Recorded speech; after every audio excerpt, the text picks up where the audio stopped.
ऐसा तो जमाटो बड़ा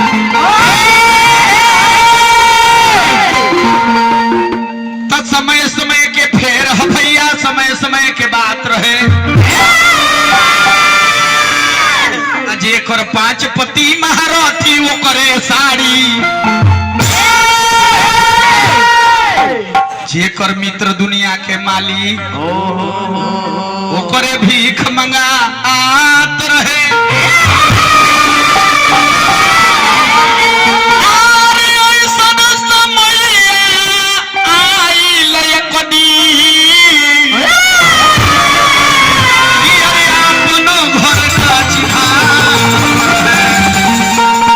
समय के बात हो समय के बाद का हो ये बबुआ समय के मार का हो गीत के भाव लगो 30 साल पहले गायत्री बाबा एगो गीत गावत रहले कि अरे मतलब कभी न जग में कहवा अरे प्यार मिलला यही चिड़िया के भरथरी गोइले का मैं गइले हल्ला गुला बंद रहे कि अरे लिखल बा जोलीलार में कि अरे लिखल बा जोलीलार में मिटले न मेटी हो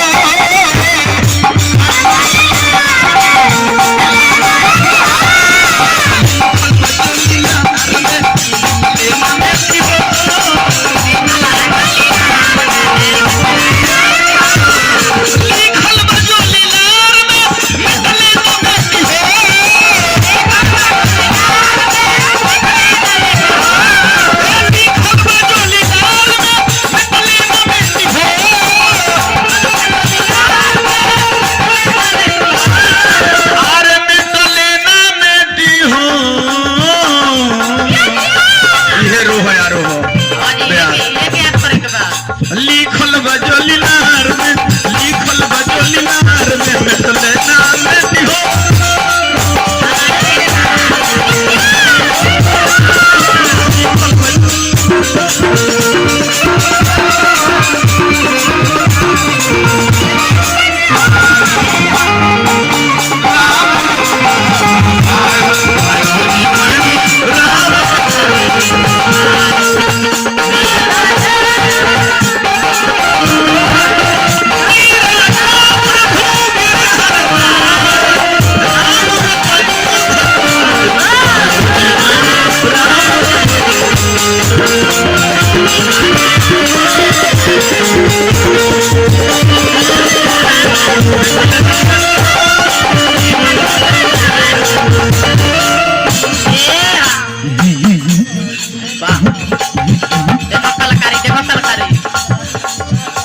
पार्वती मैया के जन्म भइल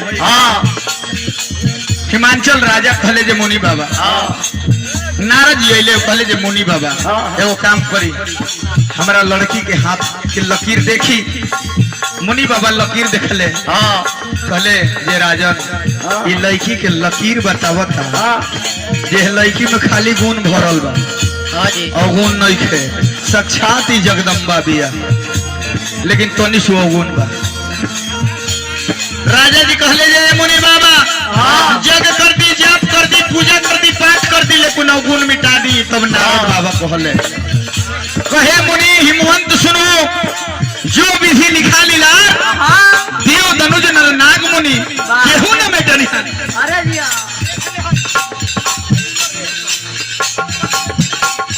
एजे मुड़के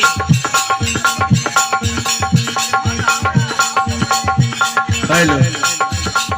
नवनीत बाबू ध्यान कहले जे राजन हम जब कहते ध्यान से सुनो लिखल कोई न मिटाई काहे हरिचंद्र भरले पानी रानी हो रानी हो हरिचंद्र भरले पानी रानी हो राजमहल में रहे वाली नौकरानी हो गई लिखल के चलते लिखल के चलते काशी में निकलने नौकरानी हो लिखल के चलते काशी में लिखल के चलते का भइल महल में रहे वाला के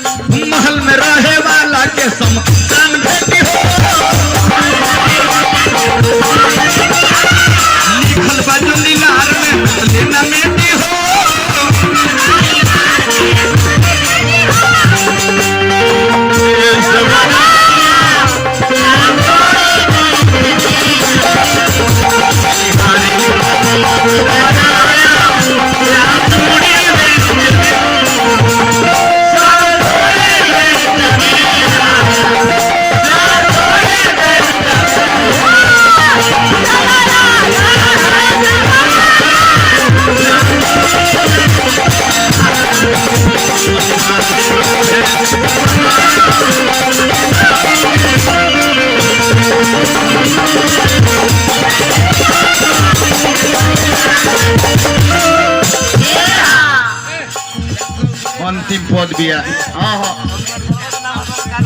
दशरथ महाराज की मृत्यु भइल अयोध्या में। शत्रुघ्न भरत अले ननिहाल ले रो रो के वशिष्ठ मुनि के गोड़ धके पूछले जे मुनि बाबा आप तो त्रिकालदर्शी है जेकर चार चार गो लइका ओकरा काढ़ी लगावे वाला केहू ना आखिर का है। तब कहले मुनि बाबा कि भरत बबुआ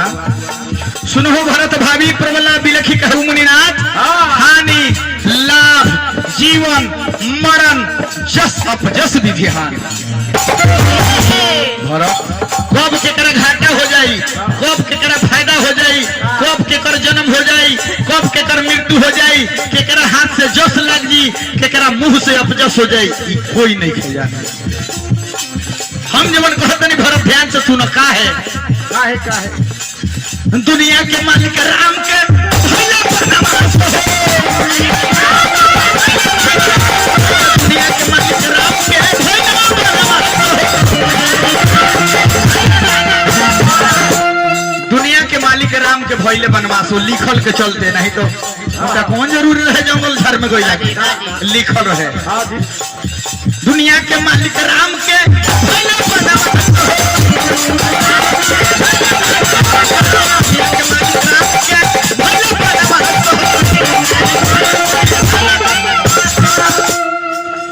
दुनिया के मालिक राम के भैले बनवास और का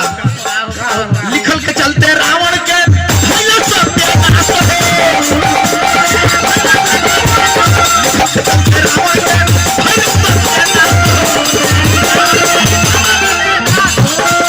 नहीं तो रावण के सोझा है बानर भाल के औकात रहे इन्हीं के सोझा औकात रहे लेकिन लिखल रहे किन्हीं के हाथ से जाई लिखल के चलते रावण के लिखल के चलते रावण के सकल नरेश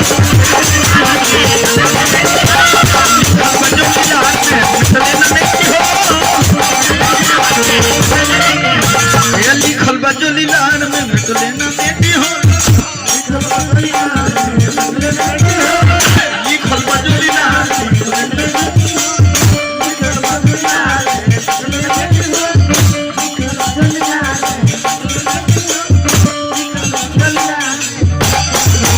अब अंतिम में एगो गीत गा के हमने के विदा लिहल ले। हां जी विदा निकलबे के हमर के दिन आ ओकर बाद विदा लियाई पैसा तो जमाटो बड़ा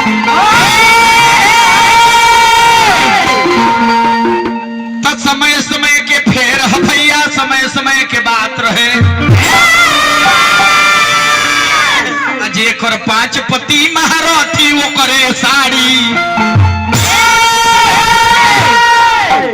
जेकर मित्र दुनिया के माली वो करे भीख मंगा आत रहे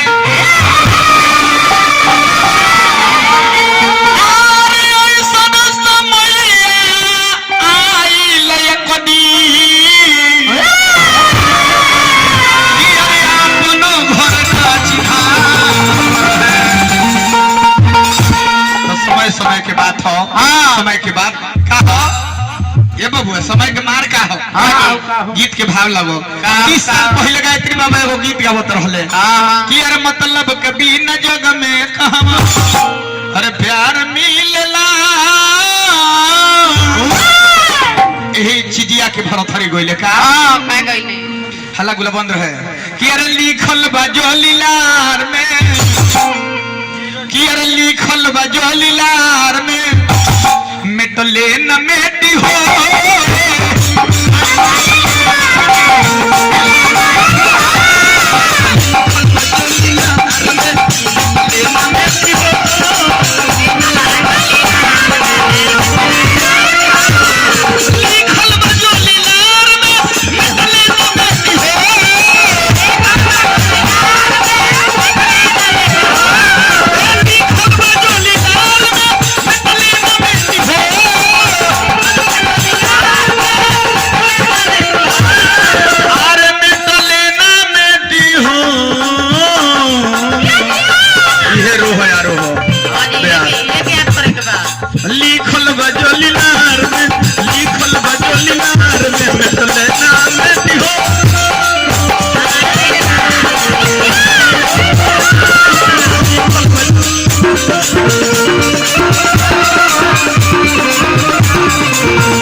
भैया के जन्म भइल। हिमांचल राजा कहले जे मुनि बाबा, नारद जी अइले कहले जे मुनि बाबा एगो काम करी, हमरा लड़की के हाथ के लकीर देखी। मुनि बाबा लकीर देखले, कहले जे राजन, ये लड़की के लकीर बतावत जे लड़की में खाली गुण भरल बा, अवगुण नहीं खे, साक्षात ही जगदम्बा बिया, लेकिन तनी सु अवगुण बा। राजा जी कहले जे मुनि बाबा जग कर दी, जाप कर दी, पूजा कर दी, पाठ कर दी, लेकिन अवगुण मिटा दी। तब नारद बाबा कहले, कहे मुनि हिमवंत सुनो, जो विधि लिखा लीला देव दनुज नर नाग मुनि केहू न मिटनी। अरे जिया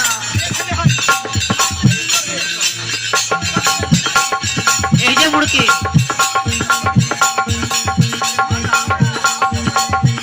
हेलो नवनीत बाबू, ध्यान तो कहले जे राजन, हम जब कहतनी ध्यान से सुनो, लिखल कोई न मिटाई। काहे काहे हरिचंद्र भरले पानी रानी हो रानी हो, हरिचंद्र भरले पानी रानी हो।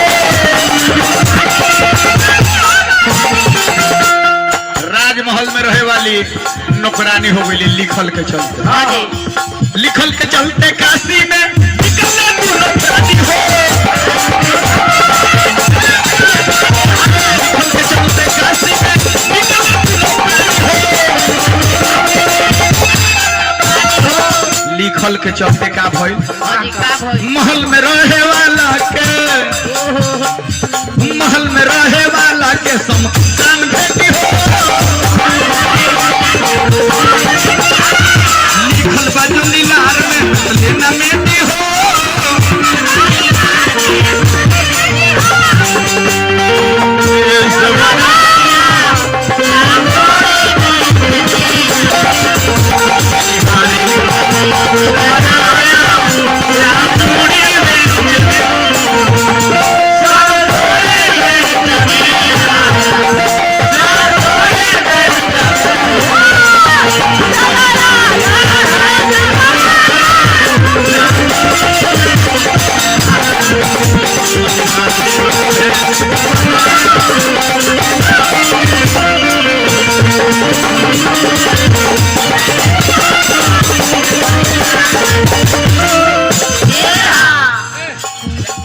अंतिम पद बिया।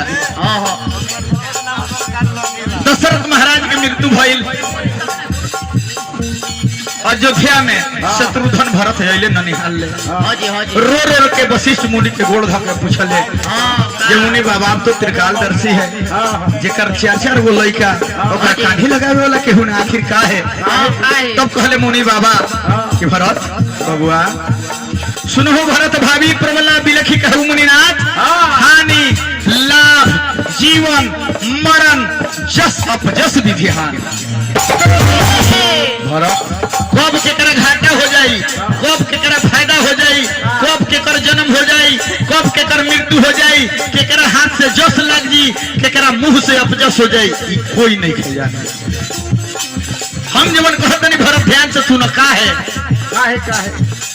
दुनिया के मालिक राम के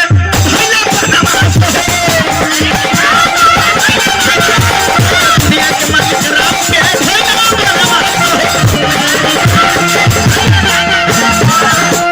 दुनिया के मालिक राम के भइले बनवासो, लिखल के चलते, नहीं तो उसका कौन जरूरी रहे जंगल झाड़ में गइला, लिखल रहे। दुनिया के मालिक राम के भइले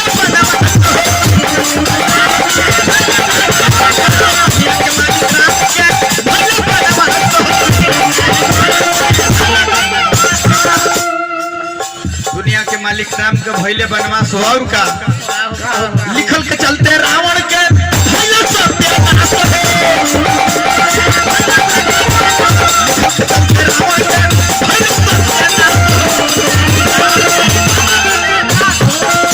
नहीं तो रावण के सोझा है बानर भाल के औकात रहे,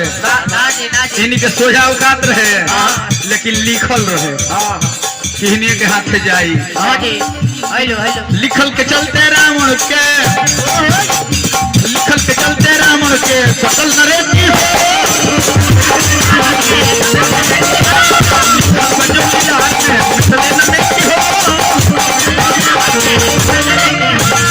लिखल बा जो लीलार में मिटले न बेटी हो लिखल बा जो लीलार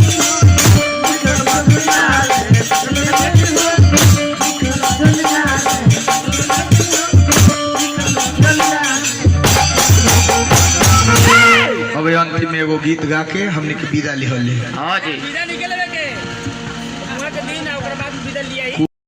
पैसा दो जमाटो बड़ा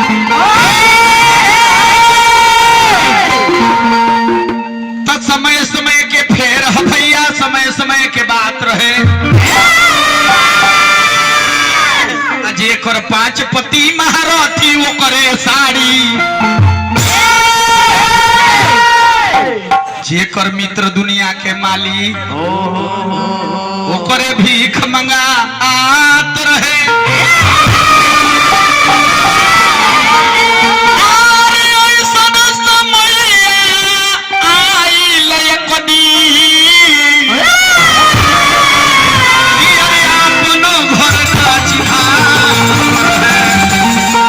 समय समय के बात हो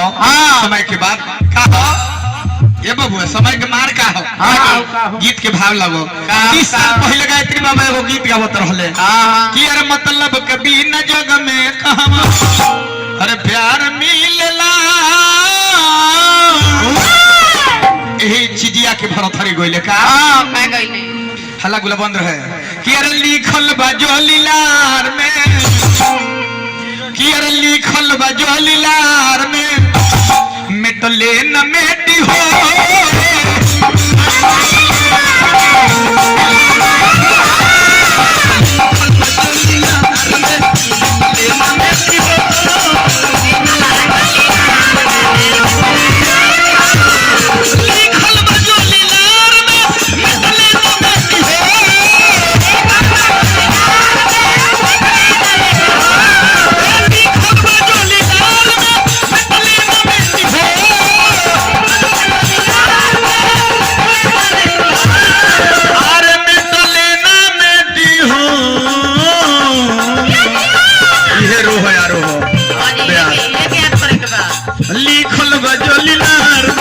लिखल बजोलीनार में मिटले ना मेटी हो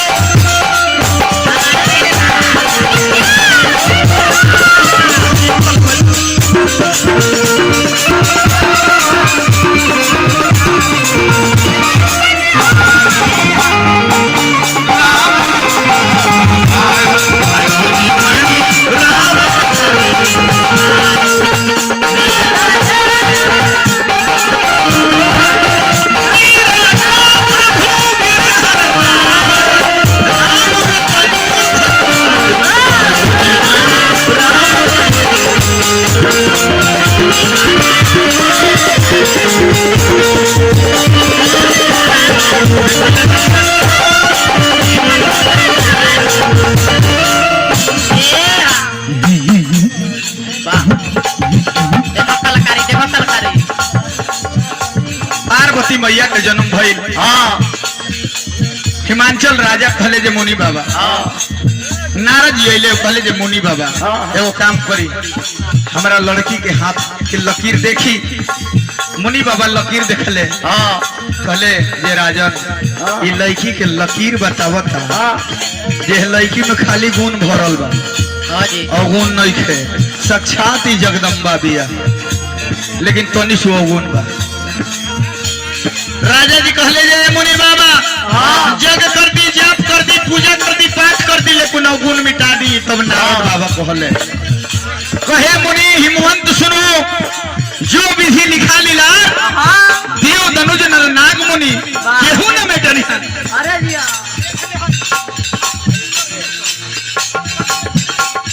एजे मुड़की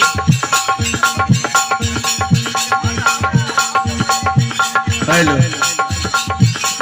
नवनीत बाबू ध्यान दो कहले जे राजन हम जबन कहतनी ध्यान से सुनो लिखल कोई न मिटाई काहे काहे हर हरिचंद्र भरले पानी रानी हो नौकरानी हो हरिचंद्र भरले पानी रानी नौकरानी हो राजमहल में रहे वाली नौकरानी हो गई लिखल के चलते हाँ जी लिखल के चलते काशी में निकलने नौकरानी हो लिखल के चलते काशी में निकलने नौकरानी हो लिखल के चलते का भइल हाँ जी का भाई महल में रहे वाला के महल में रहे वाला के समसान भेटी हो लिखल बाजू लीलार में लेना मेटी हो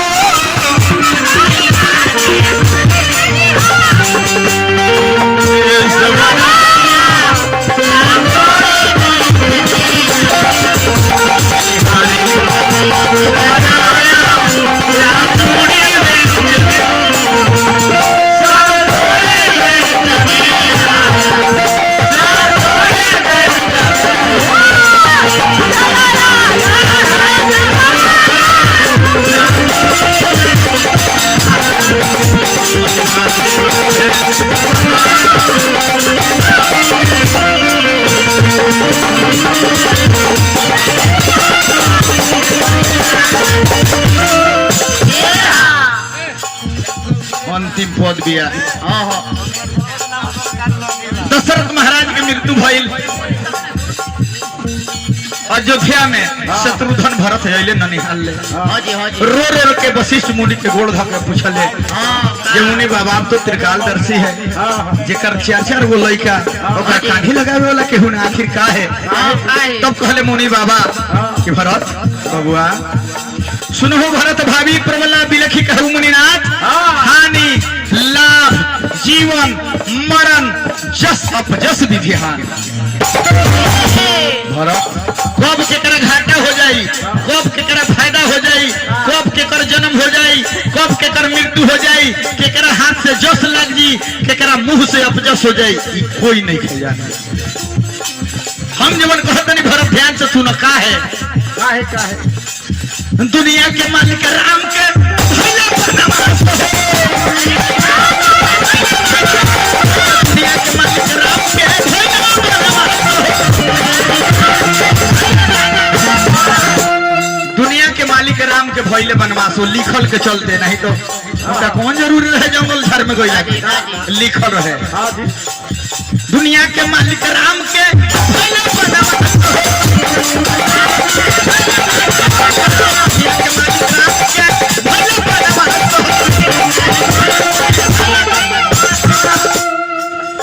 दुनिया के मालिक राम के भइले बनवास हो और का लिखल के चलते रावण के भइले सत्यानाश हो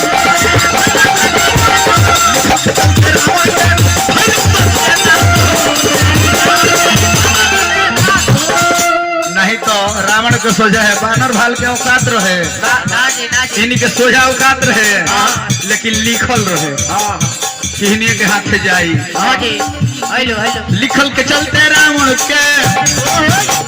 लिखल के चलते रावण के सकल नरेश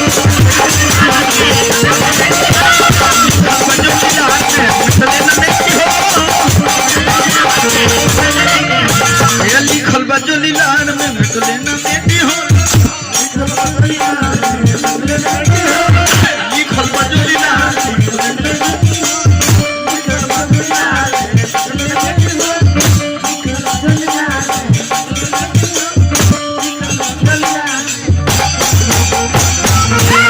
अब अंतिम में एगो गीत गा के हमने के विदा लिहल हाँ जी विदा निकलवे के वहां के दिन आ ओकर बाद विदा लिया